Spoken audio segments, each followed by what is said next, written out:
am Andrea. I'm Beth, and we are moms that work for SmartSocial.com. And every week we like to join each other in our little virtual cafe here to talk about what we're learning as moms as we do a lot of the research and make a lot of the products for SmartSocial.com, especially in our VIP membership materials that our parents and students and teachers get to learn about the most popular social media and a lot of the issues that parents are facing overall. We like to just start off by chatting about what's going on with this week. Andrea, this week is your kids' spring break. My kids are next week.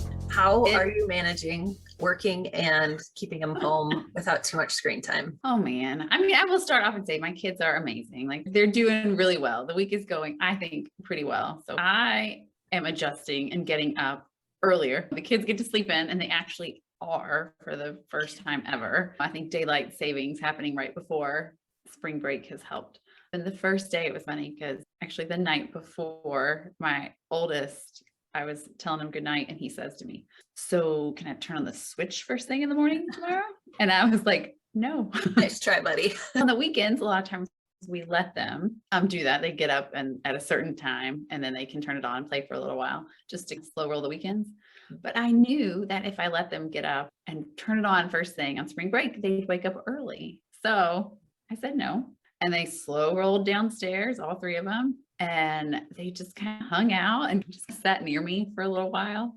Yes, while I was working. I work in our living room, so I don't really have my own office. So I have to work in the corner of the living room. So they were just hanging out near me for a little while, and then they got their own breakfast. And I was actually surprised there weren't a lot of requests right away for screen time. I was pretty impressed. So they came later, and I let them, but it felt better knowing that, okay, it's not right when they wake up. Because they are definitely on screens this week, for sure. It's their break. They want to do that a little bit extra, and it's nice to have the quiet time. But so we're just trying to balance it, the working, the screens. I'm trying to have my work done in the morning, and by lunchtime, we're trying to do outings. A big balancing act, just like motherhood in general.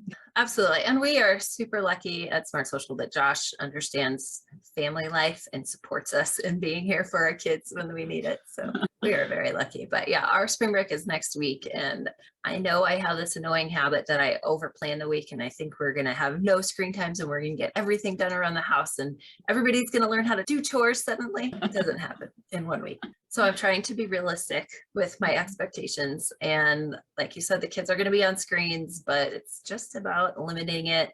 They don't have self-control with screens. I know that. So I just need to be intentional about when we have it, when it comes into the day, and when we turn it off and go do something else. Yeah. And I try to plan it when I let them. I try to plan it on times when I need them to be quiet. If I've got a meeting to be on, or we're recording a podcast, for example. So that I try to be, like you said, intentional about when they're using it this week. Yes. Because it's also gorgeous here. I will tell you, in all mom honesty, last night, they were just like hovering around me and asking to get on screens. And I yelled a little bit. I think our kids need to hear that a lot more. So we all need to yell it out the windows. I was like, why are you inside? It's beautiful. We're finally getting good weather. Go outside. Some sunscreen on, put a hat on, go find something. What did they do? They went outside and sat on our front porch. But they were outside. They were in the fresh air. It was a good step. They were checking out the scope of what is out there. It's Yeah, so fun. we'll make it. We'll get through it. It's all a preview for the coming summer and being home for 2.5 months. I will appreciate 1 week and sending them back in a week. Yes.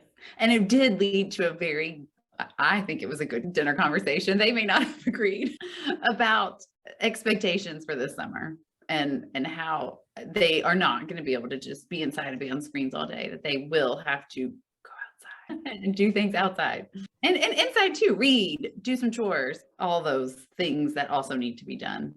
I love that you say it was a family discussion. I think starting those discussions early instead of just one day saying, nope, you have no electronics, no screens. That's really rough. And that's probably the hardest way to monitor and to do it. Yeah, we all just have to do it. And one of the things that we've been working on, we'll talk about it when we come back after the break, is about different parental controls that are out there. You mentioned the Switch. We have a Switch too. I love the app that the Switch offers that was a really good way for us to break into it, that we have set times and the amount of times, but it can't be the end. They have to learn how to self-monitor. Let's take a quick break and then we'll come back and we're going to talk about two different things that you and I have both been working on. We've worked on them independently, but come together, and we have both taught each other a lot about Google Play. So again, going back to this Android that we've been using more and more, something that we discovered on that, and what you've been learning about the Reddit website and the app. So let's take a quick break and then we'll be back to talk about tips for Google Play and Reddit. You're listening to the SmartSocial.com podcast. Each week, we help parents and educators keep students safe on social media so they can someday shine online. Make sure you join our newsletter to get the most up-to-date social media alerts at SmartSocial.com/newsletter.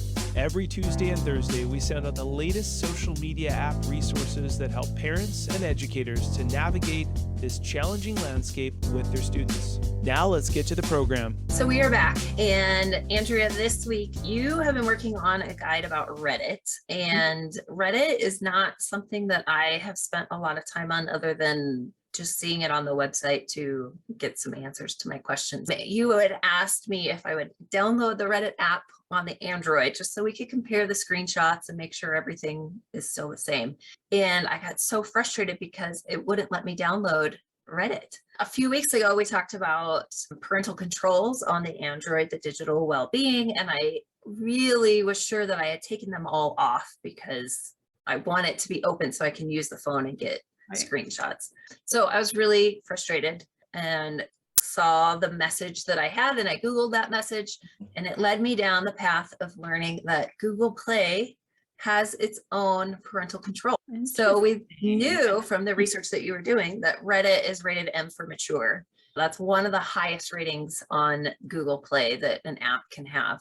We'll talk about it in just a second, but it was really interesting. And I felt very compelled that we need to share this with more parents, that the default setting on my Android was that Google Play would not allow me to download the app that was rated M for mature. Isn't that a great example of how it actually works though? That's so good to know, right?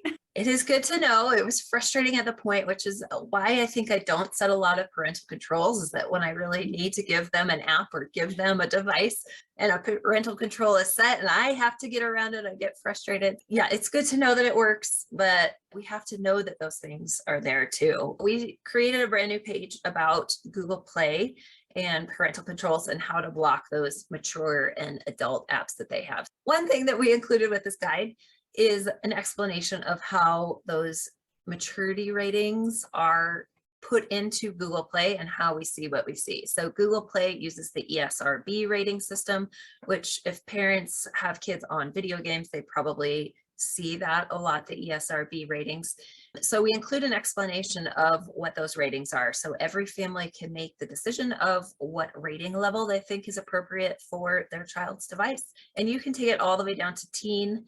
And that's what we really say a lot of students should probably start with of those apps, which would eliminate things like TikTok, which is rated T for teen. So it's all just a good discussion of how to go in and set those to know that the phones or the device is protecting your kids if you're not watching over their shoulder 24/7. It can't be the only thing that we're setting and the only thing that we're relying on to keep our kids safe online.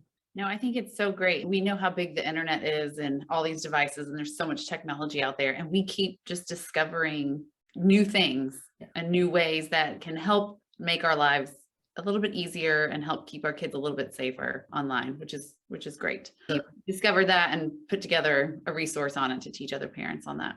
Yeah, and it's a very simple setting. So parents, if you set this and later down the road, you do want to increase that maturity level, come back and revisit it. But I'm sure this is one that parents, you won't get frustrated with. So check it out. It's one more option that's out there. Super easy. And I was excited to find it with my son's Chromebook. He has a Chromebook with the school, and I was able to help you out by checking it. But I was like, oh, well, I'm in here. Yeah, our school Chromebooks had gotten on the school bus. So you helped me out by looking at that. And one of the things I was really worried about that school Chromebooks are often managed by the school district or by the school. So parents can't go in and set things, but you didn't run into that. Maybe there's other settings on there that they just can't download anything overall. But I think for maybe small schools, this is a good resource for parents to share with IT or with the administrators to make sure that those devices they're handing to kids have these types of blocks and settings already set for them. All right, so let's talk about what you learned about Reddit, because this was a lot of work. Oh my gosh. So you said that you don't use Reddit a lot. I honestly am going to sound like a nerd here, but I didn't really know what it was. And once I started down the rabbit hole that is Reddit, my mind was blown. It is this huge website, an app, so you can access it either via just the internet, or you can download an app from either the Apple Store or Google Play. And as you said, it is rated M for mature or 17 and older for a lot of, I think, good reasons. So it's this huge community of people and ideas, and that you can, you sign up, you don't have to sign up, which is to me the biggest red flag. So your student can just get on Reddit and search for topics and view them and read all the different comments on there and see all the pictures, and without ever putting in their name or age or email address, nothing. They can do that. They can't join groups and be notified of different things, but they can definitely search and see what all Reddit has to offer. But then if they want to join and create a username or become a Redditor, as they call them, sidebar, Reddit's really kind of neat. They have all this like lingo. They've developed kind of their own world and their own language. It's pretty unique and pretty interesting. But to join, all they ask is for a name, a username, and an email address, and no age. Even though it says on their website you have to be 13, there's no way to verify that. So anyone can join. And then once you get in there, you can join groups, or they call them communities or subreddits. And then it's like you follow them. I love to bake sourdough bread. So of course, one of the things that I threw in there was sourdough. And sure enough, there are several different subreddits with sourdough in there. So I decided to follow one of those. And every day, or just constantly, as people are posting things in this specific group, your feed gets updated with these posts. So you're seeing what people are posting, and people are commenting on different things, and voting is a big thing on Reddit. So if you think someone's comment or post was beneficial to the group, then you can upvote it, and that helps it become more popular and be shown more at the top of your screen. If you think it took away from the group, then you can downvote it, and it doesn't get removed then, but it, gets seen with less priority, if that makes sense. So anyway, there are just subreddits for anything. In fact, I think there's almost 3 million subreddits out there. Yeah, like there's a lot of stuff being talked about out there, and not all of it is what you want your student to see. Is all of it credible information? I mean, that many posts based on independent user posting, we have to teach our kids that not all that is credible. You're 100% right. And Reddit comes up in Google searches. If they're doing research for a paper or for schoolwork and they Google it, Reddit's going to come up.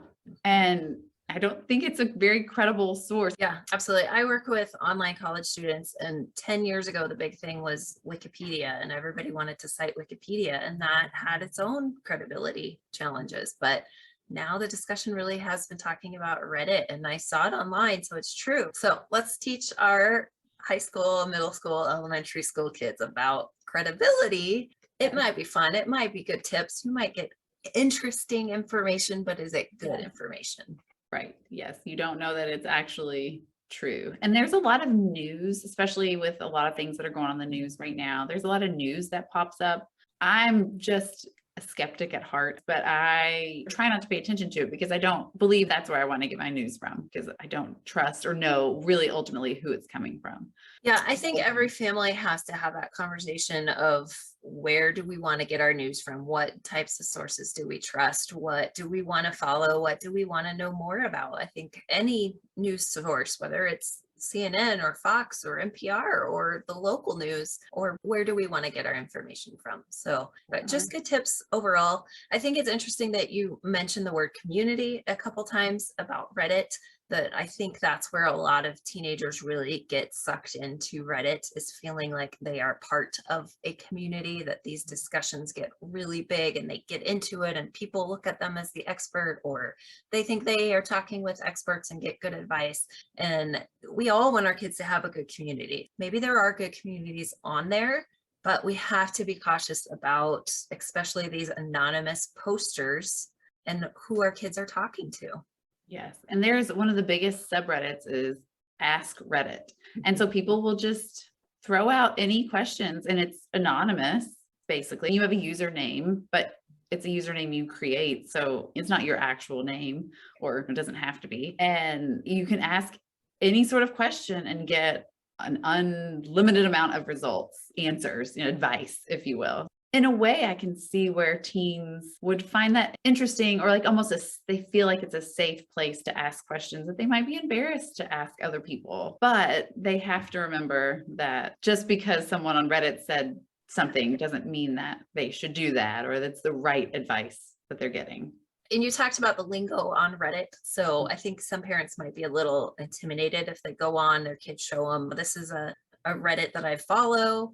You might read it and there's all these slashes and R's and letters that don't make any sense unless you know what they mean. In the guide that you created, we've updated our list of Reddit lingo. We included that right there on the page, but we also updated our teen slang and acronym and emoji list with a lot of those Reddit terms.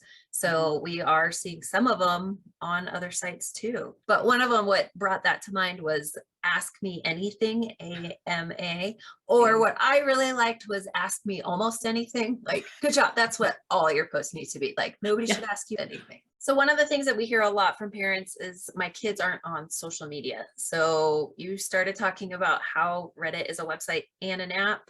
Can you talk about how that website works and how parents may not even know their kids are participating in this type of social media? Yeah, so your student can get online on their Chromebook from school or from your just home computer, or really even on their phone, on any internet browser, and access Reddit.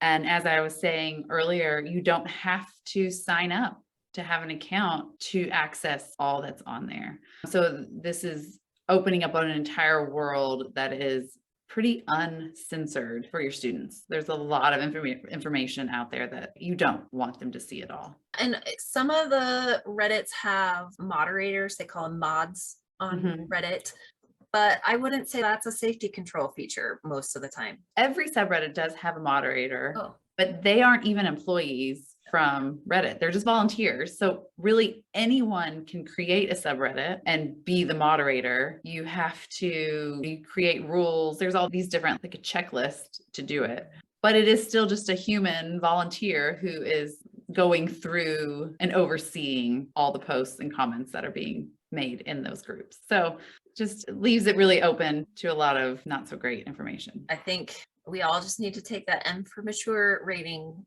seriously, that there's a reason that the creators of Reddit set that rating for themselves. That's something we discovered in the Google Play rating review, is the app developers set those ratings themselves. So this isn't an outside organization saying, oh, we see this on your website or on your app, it needs to have this rating. The developers have to understand what each of those ratings mean and tell people what their apps contain.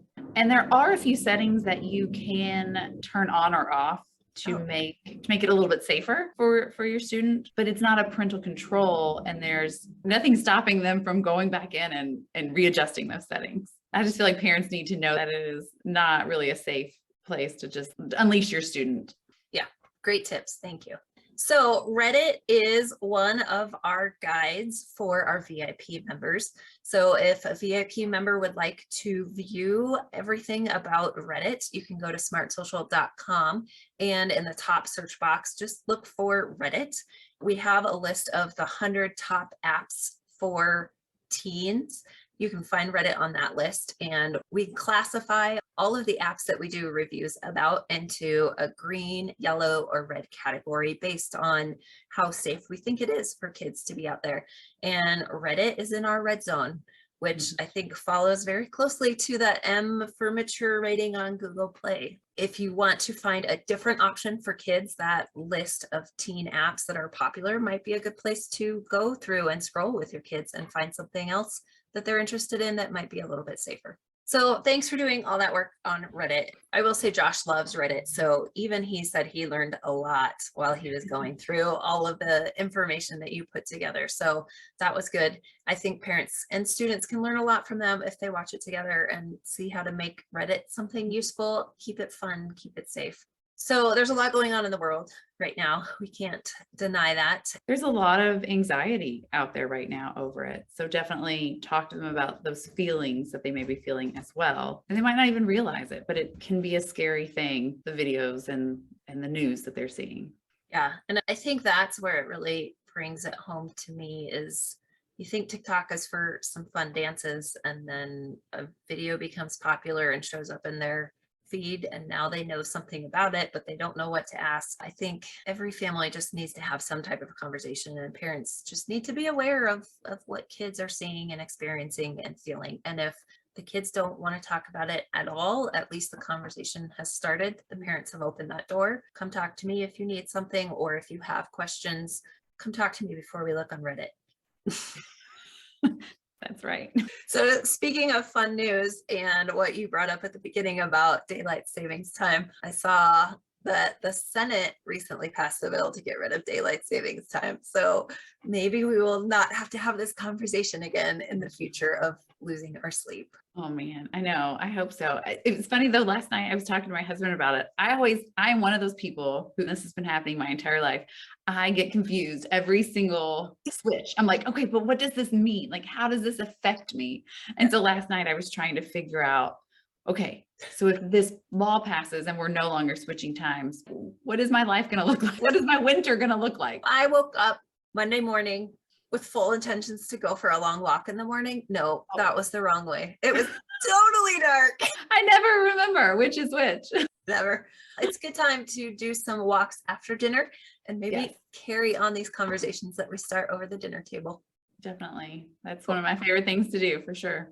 Awesome. All right. Go enjoy the weather. Go enjoy your kids being home. And hopefully we will talk to and see everybody again next week. All right, sounds good. Thanks for joining us.